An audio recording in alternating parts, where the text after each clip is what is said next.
Hello guys, welcome to my channel commerce with Goyal sir. और admission of new partner में मैं आपको फिर से एक नया सवाल लेकर आया हूँ। और टाइम ना बर्बाद करते समय चलिए अपने सवाल की ओर चलते हैं। ये बैलेंस शीट दे रखी है और जो आज मैं आपके लिए प्रॉब्लम है, 5 प्रॉब्लम है। एक तो कॉमन ही रहती है जिसमें डी नया पार्टनर है, 15,000 रुपये वो कैपिटल लेके आ रहा और 12,000 रुपये अपनी गुडविल के लिए लेके आ रहा। ओके, इसमें गुडविल, दूसरी प्रॉब्लम में गुडविल पार्टनर्स आधी निकाल लेंगे। तीसरी प्रॉब्लम है जो आपके जनरल रिजर्व दिए ये, इसके बारे में इसको क्या कहा है, पार्टनर इस जनरल रिजर्व को आधा निकाल लेंगे। तीसरी ये प्रॉब्लम है। चौथी प्रॉब्लम कॉमन रहती है, रिवैल्यूएशन अकाउंट से रिलेटेड है जिसमें लैंड एंड बिल्डिंग को रिवैल्यू किया गया, फर्नीचर को। और पांचवी है क्लेम फॉर क्रेडिटर वाली है। चलिए इनको बारी बारी से हम एक्सप्लेन करते हैं। सबसे पहले रिवैल्यूएशन अकाउंट में आइए। तो रिवैल्यूएशन अकाउंट में देखिए ज़रा, लैंड एंड बिल्डिंग कितने पे रिवैल्यू किया गया, 56,000 पे इसकी वैल्यू लगाई गई है, जबकि बुक में इसकी वैल्यू है 50,000। आप कंपेयर करेंगे यहाँ से, अगर आपकी रीवैल्यू ज़्यादा है तो बुक वैल्यू से हम इसको चेक करेंगे। अगर बुक वैल्यू से ये वैल्यू ज़्यादा है तो इसका मतलब एसेट्स की वैल्यू बढ़ रही है। अगर इससे यहाँ वैल्यू कम है तो इसका मतलब एसेट्स की वैल्यू घट रही है। यहाँ 56 है, यहाँ 50 है, इसका मतलब बढ़ रही है। बाय लिखेंगे, बाय लैंड एंड बिल्डिंग। ठीक, उसके बाद फर्नीचर 12,000 दिया है, फर्नीचर 12,000 दिया है और ऊपर कितना दिया है, 15,000 दिया है। इसका मतलब फर्नीचर की वैल्यू घट गई है, तो यहाँ लिख देंगे टू फर्नीचर। जब एसेट्स की वैल्यू बढ़ती है तो उसकी क्रेडिट में एंट्री करते हैं, और जब एसेट्स की वैल्यू घटती है तो उसकी डेबिट में एंट्री करते हैं। ओके, फिर अगली problem, the claim of creditor for ₹2,300 is to be paid at 2,000। ठीक, इसमें क्या है, क्रेडिटर 2,300 आपको पेमेंट करना है, लेकिन अब पेमेंट कितना करना है, 2,000 रुपये। इसका क्या मतलब हुआ, इसका मतलब ये हुआ कि 300 आपको पेमेंट नहीं करना है, वो क्रेडिटर ने डिस्काउंट कर दिया है। ऐसे में लायबिलिटी आपकी कम हो गई है। तो जब लायबिलिटी हमारी कम होती है तो उसको रिवैल्यूएशन के क्रेडिट में एंट्री करते हैं, और बढ़ती है तो डेबिट में करते हैं। क्योंकि घट रही है इसलिए क्रेडिट में एंट्री कर देंगे। ये हमने क्रेडिट में एंट्री कर दी। अब ये हमारा क्रेडिट पोर्शन अगर बढ़ा है तो प्रॉफिट का केस बनता है, और अगर डेबिट पोर्शन बढ़ा है तो लॉस का केस बनता है। हमारा क्रेडिट बढ़ा है, क्रेडिट में से डेबिट को घटा दीजिए तो हमारा 3,300 का प्रॉफिट आ गया, जिसे 3:1 के रेशियो में बांट देंगे ओल्ड पार्टनर्स में, उनके ओल्ड प्रॉफिट शेयरिंग रेशियो में। तो इन लोग का प्रॉफिट निकल आया, ए का 1650, बी का 1100, सी का 550। इसके बाद क्या बनता है, पार्टनर कैपिटल अकाउंट बनती है। तो हमने पार्टनर कैपिटल अकाउंट बना देंगे। तीनों की आप कैपिटल यहाँ दिखा दिए। पहले ए बी सी की कितनी है, ए बी सी की कैपिटल, ए की है 30, बी की 20 और सी की 10। ठीक, अब ये जो प्रॉफिट हुआ है इसको ट्रांसफर कर दीजिए। इसको हमने यहाँ ट्रांसफर कर दिया, अब लिख दिया बाय रिवैल्यूएशन अकाउंट ब्रैकेट में प्रॉफिट। ओके, अब नया पार्टनर 15,000 रुपये अपनी कैपिटल लेके आ रहा और 12,000 रुपये गुडविल लेके आ रहा। तो चलिए कैपिटल को दिखा दिए बाय बैंक अकाउंट, ये 15,000 हमने दिखा दी। ठीक, क्रेडिट में एंट्री करेंगे।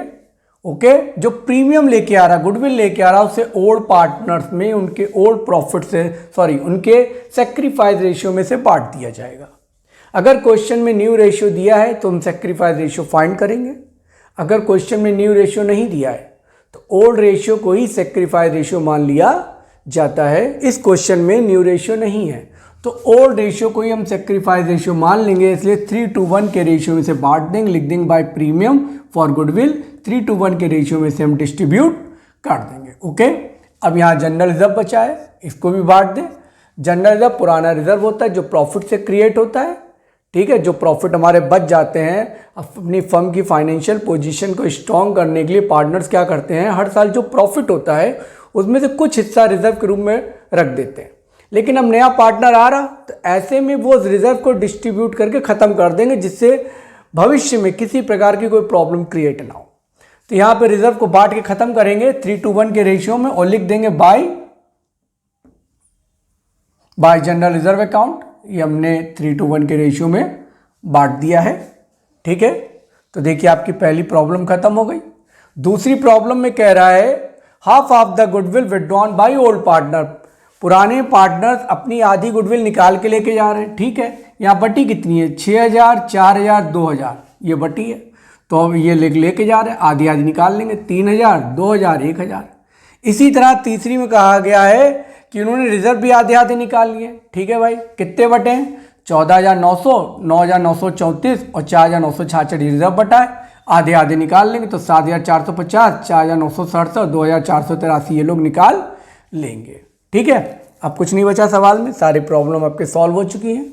तो चलिए देख लेते हैं बैलेंस कैसे निकालते हैं। पहले आप क्रेडिट जोड़िए पूरा, तो क्रेडिट आएगा हमारा 52,550, उसमें से डेबिट किए दोनों अमाउंट घटा दिए तो ए का बैलेंस आएगा 42,100। बी का जोड़ दीजिए तो बी का टोटल आएगा 35,034, इसमें से ये दोनों चीज़ें घटा दीजिए, इन दोनों को हम घटाएंगे तो बी का बैलेंस आएगा 28,067। सी को जोड़ दीजिए, सी का आएगा 17,516, इसमें से ये दोनों घटा दिए तो सी का बैलेंस आएगा 14,033। डी का जोड़ दिए, डी 15 है, डी का 15 ही रहेगा। ठीक, इस तरह से ये हमारे क्या निकली है, चारों की नई कैपिटल निकल आई। अब बैंक अकाउंट में आइए। बैंक अकाउंट में अगर पैसा आ रहा तो उसकी डेबिट में एंट्री होती है और जाता है तो क्रेडिट में एंट्री होती है। ओके, तो चलिए बैंक अकाउंट बनाते हैं। पहले टू बैलेंस बी डी, यहाँ पैसा जो हमारा पहले से हमारे पास बैंक में है उसकी एंट्री कर देंगे। यहाँ देखिए बैंक में 2500 रुपये पड़ा है। फिर दो चीज़ें, दो पेमेंट आए हैं, एक प्रीमियम के रूप में आया है, एक कैपिटल के रूप में आया है। इनकी डेबिट में एंट्री कर दी है, टू प्रीमियम फॉर गुडविल और to D capital account. Okay, उसके बाद दो पेमेंट गए हैं, एबीसी ने आधी आधी गुडविल निकाली और एबीसी ने रिजर्व निकाले। इसकी एंट्री आप बैंक के क्रेडिट में दिखाइए, by A capital, by B capital, by C capital. यहाँ दोनों को जोड़ दिया है, ये आपकी गुडविल की अमाउंट है और ये रिजर्व की अमाउंट है। तो ए ने कितने निकाले 10,450, बी ने 6,967 और सी ने 3,483। ओके, यहाँ आखिरी प्रॉब्लम में कह रहा है the claim of creditor for ₹23 and to be paid at ₹2,000। कह रहे हैं 2,300 के जो क्रेडिटर थे उनको 2,000 रुपये पेमेंट कर दिया गया, इसका मतलब 300 रुपये डिस्काउंट है, तो 300 रुपये डिस्काउंट की तो एंट्री हम यहाँ कर चुके हैं। अब पेमेंट करना है तो यहाँ लिख दो बाई क्रेडिटर अकाउंट 2,000 का पेमेंट कर दीजिए। अब डेबिट जोड़िए 29,500, डेबिट में से जब आप क्रेडिट घटाएंगे तो आपका ये बैलेंस निकल आएगा। तो हमने डेबिट जोड़ा, डेबिट आया 29,500, ये सारे पेमेंट घटाए तो हमारा बैलेंस आ गया 6,600, जिसे हम बैलेंस शीट में दिखाएंगे। ओके, अब बैलेंस शीट देखिए,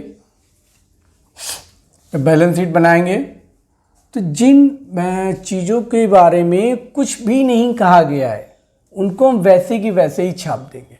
ठीक है, चलिए पहले कैपिटल लिख देते हैं। आपने अभी पार्टनर कैपिटल अकाउंट जब बनाई है तो उसमें देखिए टू बैलेंस सी डी करके आपने बैलेंसेस निकाले ए बी सी डी के, वही बैलेंसेस हम यहाँ पे लिख देंगे। ये ए का लिख दिया, बी का, सी का और डी का, और सबके मिला के आ गए 99,200। क्रेडिटर रिजर्व बढ़ चुके हैं तो अब इसकी एंट्री नहीं होगी। क्रेडिटर 6,200 के, जिसमें 2,300 के क्रेडिटर खत्म हो चुके हैं। यहाँ आपने देखिए क्या लिखा है, 2,300 के क्रेडिटर को 2,000 का पेमेंट किया है, तो 2,300 के खत्म हो गए तो क्रेडिटर बचे कितने के 3,900 के।